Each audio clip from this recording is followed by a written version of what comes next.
Alors, le premier atelier de la journée est donc le projet d'une maison des associations, un processus de concertation à l'origine du projet.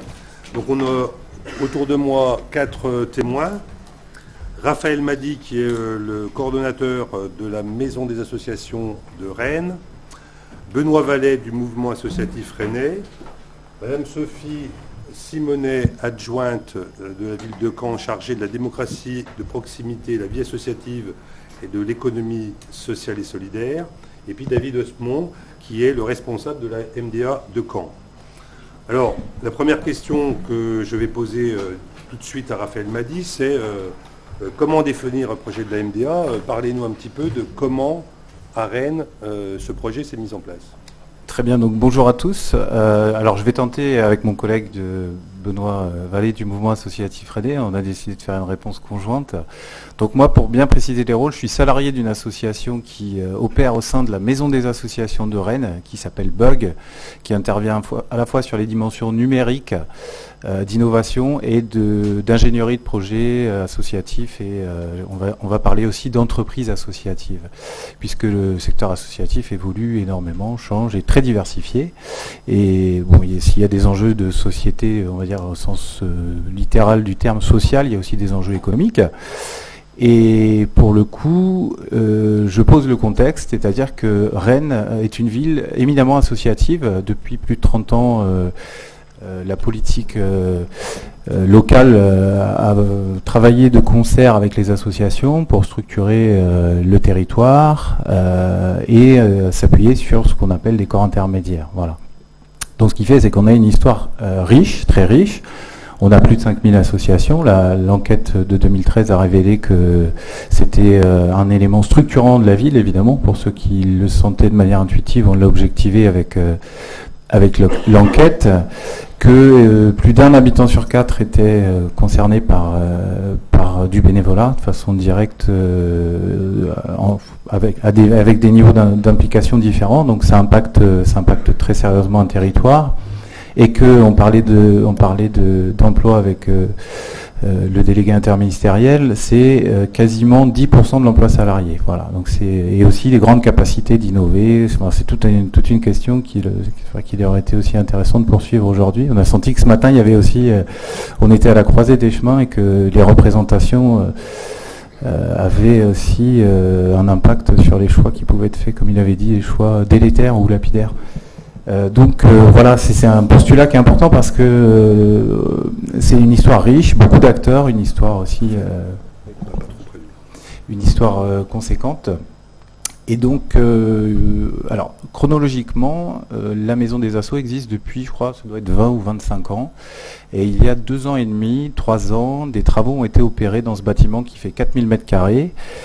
Et des travaux de remise à niveau, et nous avons souhaité retravailler sur le projet d'animation. Voilà, le projet d'animation de la maison des associations, en s'inspirant de ce qui pouvait se faire sur d'autres territoires. Notamment, on s'est inspiré outre-Atlantique sur la logique du Center of Social Innovation, tout en gardant évidemment notre spécificité associative, donc de faire un tiers-lieu.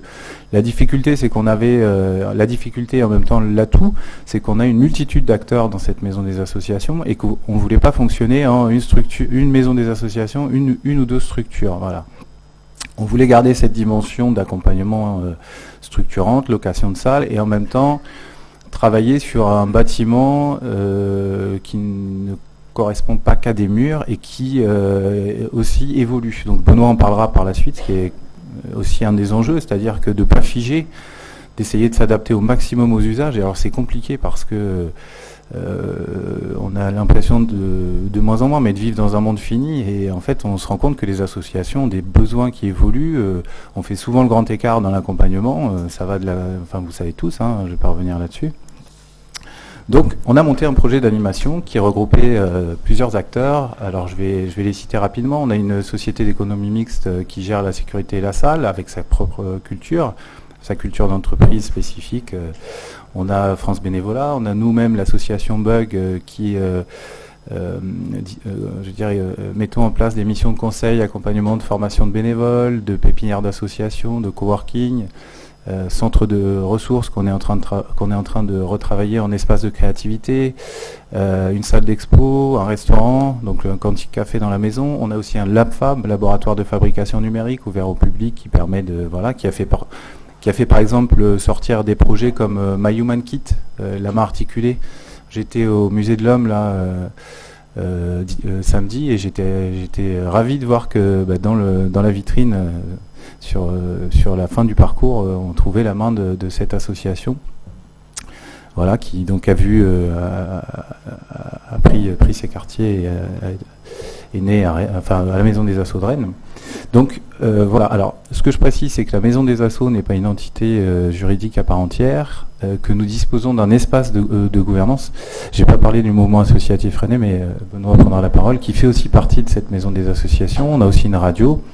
Et donc toute la complexité et le challenge, l'enjeu, c'est de construire un sens commun, au-delà des questions de fonctionnement sécurisantes, qui s'adapte autant que possible aux besoins des associations. Donc une des innovations importantes, c'est qu'on a mis en place un espace collaboratif pépinière. Je crois que je m'approche, c'est un réflexe naturel de m'approcher du micro. Voilà, une pépinière d'associations avec la logique de créer comme un incubateur, pour utiliser un mot à la mode, pour des associations qui sont sur une logique, je dirais plus d'entreprise, mais pas au sens péjoratif du terme et connoté, mais c'est-à-dire que elles ont aussi besoin d'aller vite. Elles sont sur des enjeux économiques un petit peu plus forts, voilà, et puis sur des modèles. Benoît peut en parler parce qu'il est par ailleurs initiateur d'un projet associatif sur Rennes. Et Raphaël, oui. Il reste 3 minutes. Ah oui, c'est ça. Donc je passe la parole à Benoît parce que ça va vite. Ouais. Excusez-moi, ouais. Je vais être un peu embêtant comme ça toute la Donc voilà, ma mission c'était de poser le cadre. Du coup, je laisse l'analyse à Benoît. Moi, je vais juste développer brièvement la partie de la gouvernance. Donc, je représente le MAR, le mouvement associatif rennais. Nous, notre but, c'est de co-construire les politiques associatives à l'échelle de Rennes. Donc, on a des échanges très réguliers avec les différents services de la ville et les différents élus. Et on a été, du coup, dans ce cadre sollicité pour intégrer cette maison et participer à l'organe de gouvernance dans lequel le sens commun a été développé par les structures hébergées. Donc la ville est bien entendu fortement présente dans cet organe de gouvernance, mais ne prend aucune décision seule par rapport à toutes les actions qui peuvent être menées. Et petit à petit, en fait, on construit le projet ensemble avec les différentes structures pour faire évoluer et toujours être en adéquation avec les besoins des associations qui nous entourent. Et on a une sensibilité assez forte à Rennes sur l'innovation, que ce soit l'innovation sociale ou l'innovation numérique aussi, via notamment Bug. Et on essaye d'inclure vraiment cette partie dans la maison. Donc le projet est en cours d'évolution encore, où là on est en train d'ouvrir depuis quelques mois la gouvernance, depuis la fin des travaux. Excusez-moi. Toutes les structures hébergées, ce qu'on appelait permanent, donc qui était Bug, la société de gestion qui s'appelle Citédia, le MAR, on a la PRAS qui est une structure associative qui organise beaucoup d'études, notamment pour les collectivités. On a France Bénévolat aussi qui s'occupe du bénévolat. On avait Canal B aussi, voilà. Et j'en ai oublié un de nos collègues. Récemment, un groupement d'achat, Éco-Synergie. Voilà. Donc on le voit bien dans l'énumération, on a tous en fait des buts associatifs qui sont à la base complètement différents. Le sens commun, c'était justement d'essayer de développer l'associatif et de créer un lieu qui puisse fédérer au maximum et intervenir surtout pour les petites associations qui n'ont pas forcément la puissance derrière d'aller solliciter nos élus, solliciter les différents services ou avoir les connaissances techniques derrière. Et donc la gouvernance a été organisée dans ce sens pour essayer d'apporter une réponse à ces besoins qui sont très forts, parce que la majorité des associations à Rennes sont des petites structures qui, bon an, mal an, essayent de s'autofinancer, essayent de trouver des solutions alternatives à des schémas plutôt classiques. Merci. Alors c'était un exemple de rénovation. Vous n'avez pas donné de détails, mais si j'ai bonne mémoire, ça a dû fermer pendant 18 mois pour les travaux, oui, je crois, quelque chose comme ça. Ouais, donc bon, il y aura peut-être des questions, on y reviendra, et puis vous pourrez échanger au déjeuner. On va enchaîner sur le deuxième exemple de Caen, qui est un hôtel des associations. Je laisse la parole à Sophie Simonet pour nous expliquer ce qui se passe à Caen. Ah oui, si, j'ai un micro. Bonjour, bonsoir. J'allais dire bonsoir, vous voyez. Bonjour à tous. Juste un petit mot. Je profite quand même de ce que j'ai le micro, puisque en tant que maire adjointe, c'est dommage, Monsieur Dujol est parti. J'aurais bien aimé qu'il entende ce que les élus locaux ont à dire. C'est qu'évidemment, toutes les décisions qui ont été prises par l'État, nous, on les voit très concrètement, devant la porte de notre bureau, faut quand même bien le dire, avec des MJC qui ont bien du mal à faire l'accompagnement qu'on leur demande, notamment auprès des écoles, avec des associations qui viennent d'apprendre fin août qu'elles n'auront pas les subventions politiques de la ville qu'elles attendaient pour des actions qui ont déjà eu lieu. Voilà. Donc je vous laisse deviner vers qui elles se tournent pour les problèmes financiers qu'elles rencontrent. Donc c'est vraiment, voilà, sur le terrain, c'est très très difficile à l'heure actuelle. Cette rentrée est très compliquée. Je pense qu'il faut quand même le redire et savoir que les élus locaux sont confrontés à évidemment des associations qui se tournent vers eux, ce qui est logique puisqu'on est leur premier partenaire et leur premier interlocuteur. Voilà, juste, je voulais quand même le rappeler. Donc je suis très heureuse du maintien des subventions politiques de la ville. C'est une très bonne nouvelle. C'est maintien après baisse de 2017, j'imagine, peut-être. Ouais. Avant. Nous sommes venus en groupe de Caen parce que c'est important, c'est pas juste symbolique. Donc évidemment, moi je suis élue de la ville. Je suis avec David Osmond qui est directeur de la Maison des associations de Caen, qui est une maison des associations municipales, et aussi avec Jean-Luc Leleu qui est ici au premier rang et qui est membre du bureau du Conseil de la vie associative à Caen. Le fait de venir à Troyes, c'est pas juste pour la décoration, c'est bien parce que c'est important sur le projet qu'on va vous présenter, qui alors pour le coup est bien en amont de ce qui est fait à Rennes, puisque nous rien n'est encore sorti de terre. Donc on vous présente un champ de patates pour l'instant, mais avec un projet qui se construit. Et si je trouvais ça important qu'on vienne tous les trois, c'est bien pour dire qu'on est sur un projet. Alors le mot co-construction est peut-être, on a eu tout un colloque sur la co-construction avec le RTES. Je n'irai peut-être pas jusqu'au mot co-construction, mais en tout cas, il est largement concerté si on veut rester voilà, raisonnable. Et donc c'est important de savoir que tous les acteurs sont autour de la table. On va faire à deux voix cette présentation. Moi, je vais vous faire la présentation de l'élu, c'est-à-dire quelque chose de très pragmatique. C'est-à-dire pourquoi c'est intéressant pour un élu, d'un tout point de vue, et notamment d'un point de vue financier, de construire un bâtiment de ce type et pourquoi et comment on peut s'y retrouver. Il y a aussi un réel intérêt. Ensuite, David va vous expliquer plus quelles sont toute la méthodologie de concertation qu'on met en place sur la création de ce bâtiment qui s'appelle pour l'instant Hôtel des Associations. Je ne peux pas du tout vous garantir qu'il gardera ce nom-là. En tout cas, c'est le nom du projet pour l'instant. Je veux bien qu'on passe au premier. Voilà. Alors, il est écrit un peu petit, mais c'est pas grave, je vais vous le résumer.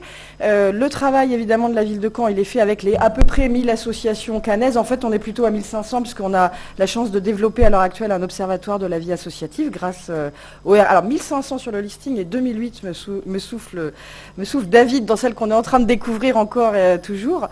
Et lorsque j'ai démarré mon mandat, j'ai mis en place une permanence pour recevoir les associations. Et en fait, je me suis très vite rendu compte que 3 rendez-vous sur 4 concernaient la question des locaux associatifs.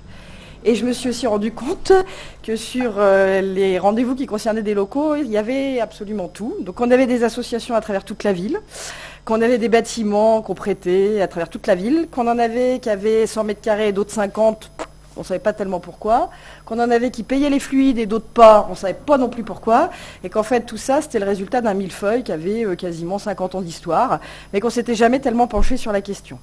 J'ai eu aussi beaucoup d'associations qui sont venues me voir en me disant c'est pas possible, moi je paye les fluides, vous vous rendez compte, je demande une subvention de 2500 € pour l'année et j'ai 2000 € de fluides par an. Ah, super, donc en fait on payait l'électricité avec la subvention. Donc tout ça a conduit à une réflexion qui nous a amené à avoir des objectifs qui sont ici. Le premier objectif, ça a été de recenser toutes les associations qui ont des locaux mis à disposition et d'essayer de savoir un peu où on en était. Notre deuxième objectif, et là c'est parce qu'on est très pragmatique, c'est qu'on s'est dit qu'il y avait des lieux qu'on pourrait valoriser financièrement, bien évidemment, parce que ça n'avait pas d'intérêt d'y avoir des associations. On a notamment une ancienne école, objectivement, qui n'est pas forcément très adaptée, parce qu'on s'est coulé dans les murs, mais c'était pas forcément idéal. Réduire les frais de fonctionnement de la ville, puisqu'on sait que si on construit un bâtiment peu énergivore, etc., on va de toute façon y gagner, et réaliser les fameuses économies d'énergie. Aujourd'hui, à la ville de Caen, c'est 4 800 000 € tous les ans de factures énergétiques, et on est vraiment un vrai travail sur cette facture-là.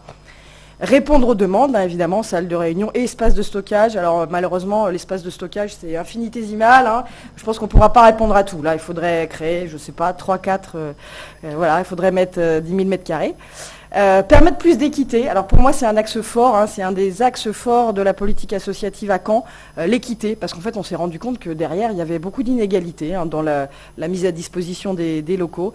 Rendre visible et cohérente cette attribution de locaux, c'est-à-dire que chaque demande de locaux, dorénavant, elle est étudiée avec la direction de la ville concernée. Quand c'est une association culturelle, la direction de la culture fait une analyse fine et nous fait remonter, oui, parce que vous savez, une association qui vient, parfois, elle veut absolument 50 mètres carrés et sa salle de réunion. Puis si on réfléchit bien, finalement, il y a peut-être moyen de trouver quelque chose de plus intéressant en organisation. Et c'est important de pouvoir les rencontrer une par une, et c'est ce que nous avons fait. Elles ont toutes été rencontrées à deux voix, c'est-à-dire avec David, la maison des associations, et la direction concernée de la ville de Caen, pour bien déterminer, affiner le besoin de chacune des associations. Et puis évidemment favoriser la mutualisation, plutôt que d'avoir, comme c'était le cas, parfois une association toute seule dans une petite maison, en centre-ville, qui du coup évidemment ne peut pas mutualiser, ne peut pas aussi, je dirais, participer d'une dynamique collective. Et c'est pour ça qu'on a fait le choix de créer un hôtel des associations, moderne, fonctionnel et à faible consommation énergétique. C'était la commande pour les architectes. Voilà. On leur a donné cette phrase-là. La ville souhaite la création rapide. C'est une sacrée commande hein, pour un architecte. Hein. Moderne, fonctionnel et faible consommation énergétique. On pensait qu'on n'aurait personne qui allait répondre. On a eu 64 projets. Donc autant dire que ça pouvait quand même intéresser. Et on a choisi un projet, tata, que je vous dévoile. Voilà. Il n'y a rien encore, hein, je vous rassure.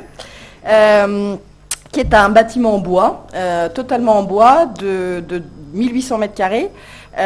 Dont on va, alors je dis en rigolant, poser la première poutre. Alors de fait, on m'a expliqué que c'était pas du tout ça, qu'il y aurait quand même une chape de béton et qu'on n'allait pas poser la première poutre, mais qu'on allait plutôt faire passer un engin de chantier pour lancer le chantier. Donc le chantier va être lancé très prochainement. Il devait très honnêtement être lancé demain. Et on a un petit retard, mais qui est une très bonne nouvelle, puisque le département, dans le cadre des contrats de territoire, vient de nous annoncer un cofinancement à hauteur de 300 000 €. Donc on va reculer l'inauguration pour permettre au département de participer, ça n'a pas posé de problème. Je vais passer très très vite pour pouvoir laisser la parole à David qui va vous évoquer vraiment le volet concertation sur la création de ce bâtiment. Bonjour à tous. Donc rapidement, parce qu'il me reste 3 minutes. La démarche de concertation, donc comme vous l'a dit Sophie, a consisté dans un premier lieu, une fois qu'on a pu les identifier, si on peut passer au slide suivant, on a identifié les associations concernées à travers un certain nombre d'éléments qui étaient le territoire d'activité de l'association, son projet, son utilité sociale. Est-ce qu'elle utilisait déjà un local municipal? Est-ce qu'elle avait un local énergivore? Est-ce qu'elle bénéficiait d'une convention? Est-ce qu'elle était partenaire de la MDR? Enfin, tout un tas de paramètres qu'on a quand même critériisés. Hein. Et après, on a engagé une démarche de concertation, après une présentation en plénière à l'ensemble des associations de la ville de Caen, en tout cas celles qu'on connaît du projet. Et on a créé 3 groupes de travail pour constituer ce travail sur comment aller sortir le projet.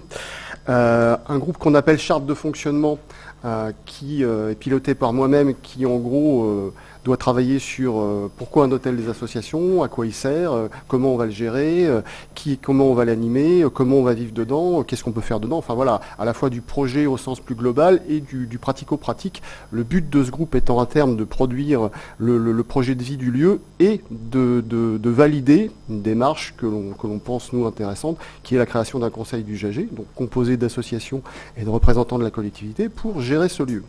Deuxième groupe de travail qui vient de se terminer, qui a encore une réunion, qui a travaillé sur la mutualisation. Alors c'est un groupe qu'on pourra remettre en route quand l'équipement existera, mais pour le moment, il a fait son pré-travail qui était de voir quels étaient les besoins exacts des associations et comment elles pouvaient mutualiser entre elles leurs connaissances, leurs compétences, leur matériel dans les lieux. Voilà, ça c'est un travail qui a été fait et qui a été animé par la directrice de la proximité. Et le troisième groupe, qui est un travail qui va démarrer, qui est le groupe de travail en lien avec le quartier, c'est-à-dire les habitants du quartier et les assos du quartier, parce que certes c'est un équipement qui a vocation à rayonner sur l'ensemble du territoire, c'est pas un équipement qui est un équipement de quartier, il est situé dans un quartier politique de la ville en pleine rénovation. Du coup, l'idée c'est que ça soit pas un équipement hors sol, mais qu'il soit bien en lien avec le quartier. Voilà. On a travaillé aussi avec des réunions plénières pour informer et échanger avec l'ensemble des associations. Et on va continuer sur ce format-là. 2 mots sur le groupe charte de fonctionnement. Il est composé du Conseil de la vie associative, en tout cas de membres du Conseil de la vie associative, d'utilisateurs actuels de la MDA et de futurs utilisateurs. On a essayé de réunir l'ensemble des composantes qui vont faire vivre ou qui ont intérêt à la vie associative sur le territoire. Pour le moment, je dirais que ça fonctionne pas mal, c'est-à-dire que tout le monde joue le jeu, on essaye d'avancer on en reparlera dans 8 mois, quoi. Voilà ce que je peux vous dire à l'heure actuelle.